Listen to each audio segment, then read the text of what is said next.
In the Middle Ages, justice was not always blind. It was cruel. And for pregnant women facing accusations like adultery, fornication, or out-of-wedlock pregnancy, proving their innocence often meant a deadly path paved with boiling water and hot iron. People of that era believed that God would spontaneously reveal the guilty and the innocent through physical ordeals. These trials were not symbolic. They were face-to-face with death. For pregnant women, these tests were devastating. The most infamous was the ordeal of boiling water. Under every stone is a secret. Behind every shadow is a story. We will explore them together in this video. Don't forget to share where you are watching from in the comments. Imagine, an accused and terrified woman stands before a cauldron of boiling water. A ring or small stone has been dropped inside. The woman must plunge her hand into the scalding water and retrieve the object. Her hand is then wrapped in cloth and left for 3 days, in anxiety, pain, and isolation. When the bandage was removed, the result was simple but terrifying. If the wound had healed cleanly, she was innocent.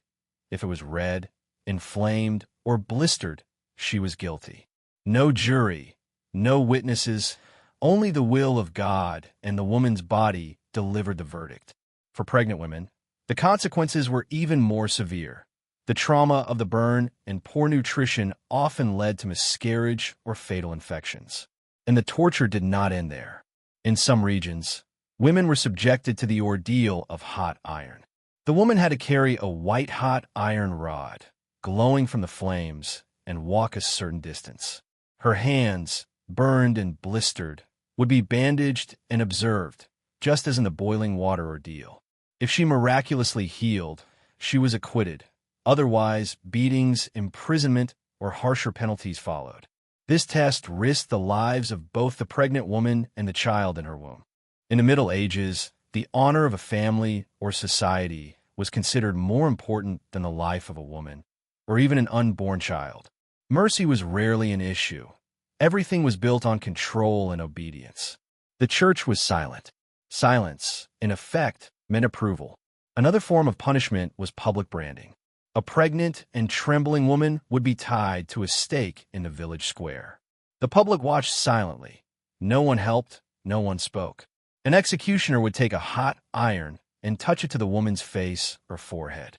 The smell of seared flesh filled the air.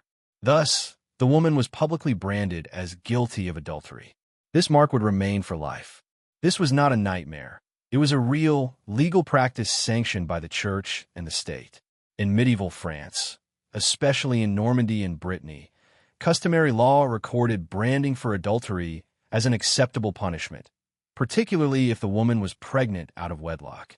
Pregnancy made the accusation undeniable. If you were unmarried and pregnant, your body became the evidence. In the eyes of society, no investigation was needed. Your growing belly was proof of the crime. In Central and late medieval Christian Europe, female morality was considered public property. And if that morality was deemed compromised, the punishment was designed to be unforgettable, public pain and permanent shame. Some laws were borrowed from Roman traditions. Branding to mark slaves or immoral women had long been practiced. While branding was not common in England, public shaming was a frequently applied punishment.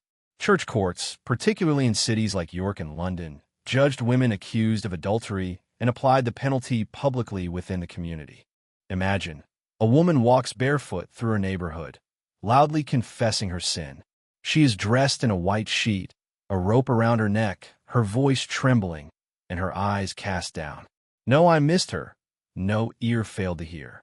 These moments, witnessed by everyone, were immortalized in official records, concrete documents of public humiliation. On the European continent, especially in the German-speaking territories of the Holy Roman Empire, the punishment of branding continued well into the 1400s.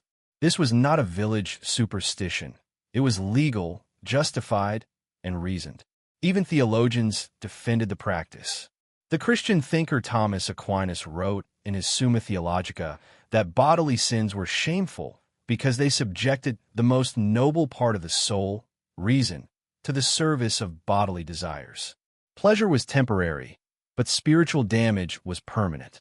Thus, the branding iron was not merely a physical penalty, but a symbol inscribed on the woman's skin that she had defied both human law and God's order. In the Middle Ages, the pregnant woman's body was a battleground. Laws, morality, shame, and theology clashed here. After being branded, the woman carried not just a scar, she carried a message.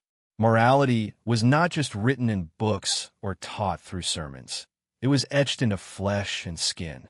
While branding left a permanent scar, flogging inflicted immediate and unforgettable pain, serving as a brutal lesson. Flogging was initially part of monastic discipline, practiced as a method of self-purification. From the 1100s onwards, this practice moved from silent monasteries to public squares. Now, the whip was not just for monks, but was applied to women who became pregnant out of wedlock.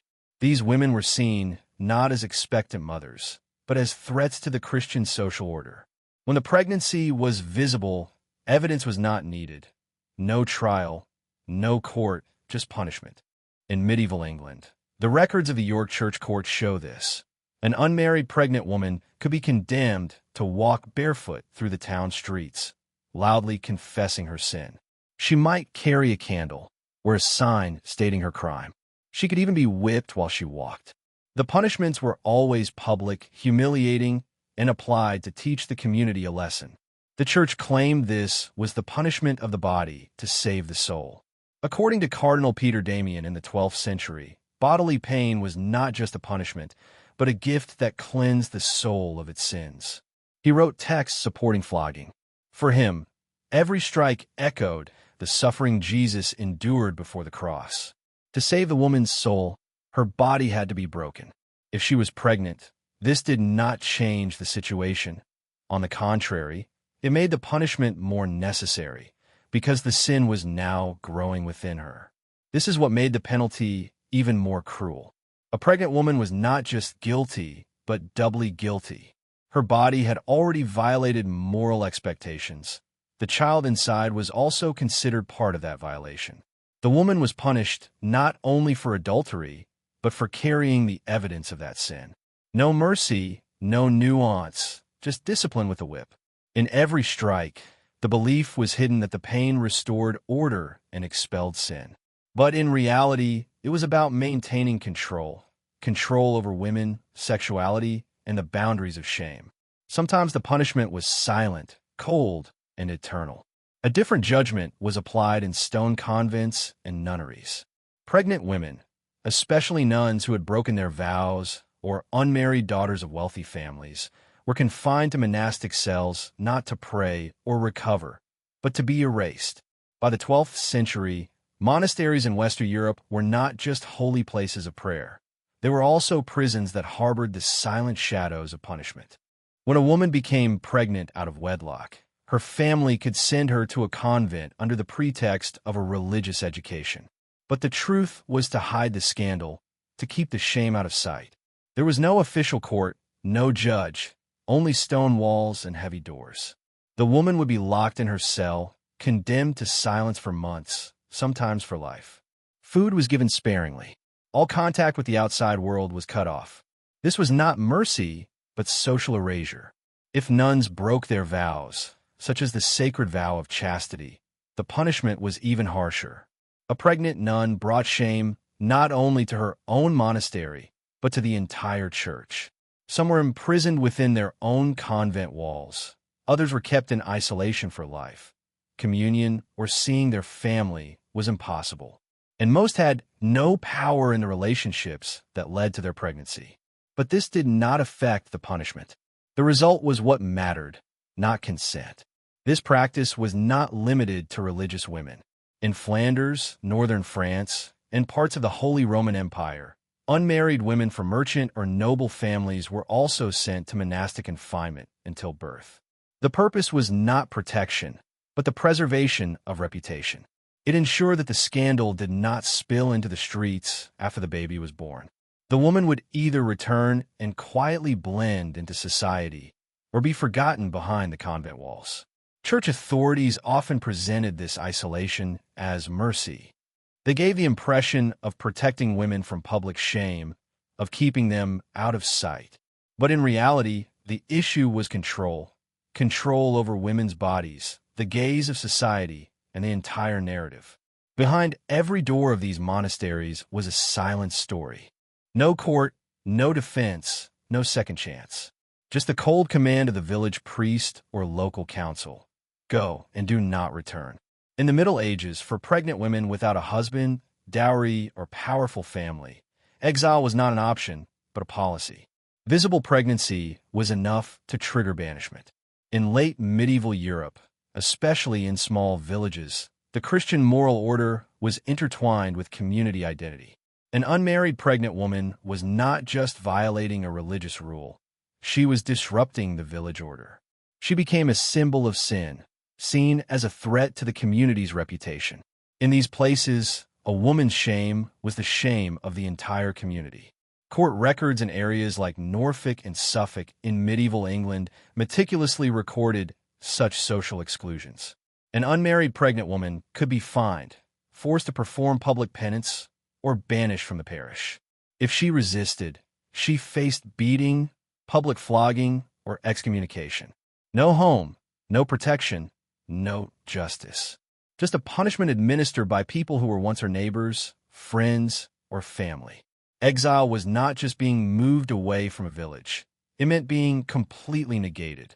A pregnant woman cast out of her village was erased from sight, her name unmentioned. No one would ask where she was. No one would remember her existence. She was virtually wiped from memory, lineage, and community. Most often, she would drift from village to village, repeatedly rejected, not accepted, or she would disappear into the anonymity of a city, trying to survive alone. Often, she was forced to beg or engage in sexual work to feed herself and her unborn child.